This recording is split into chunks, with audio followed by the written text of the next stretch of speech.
it never occurred to me. It took a while for it to process that, maybe I'm not, maybe this isn't normal. Maybe I'm overdoing it.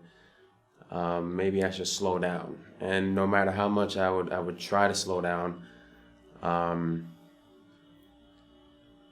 my body just wouldn't let me. It would just want more, and I just kept feeding myself more.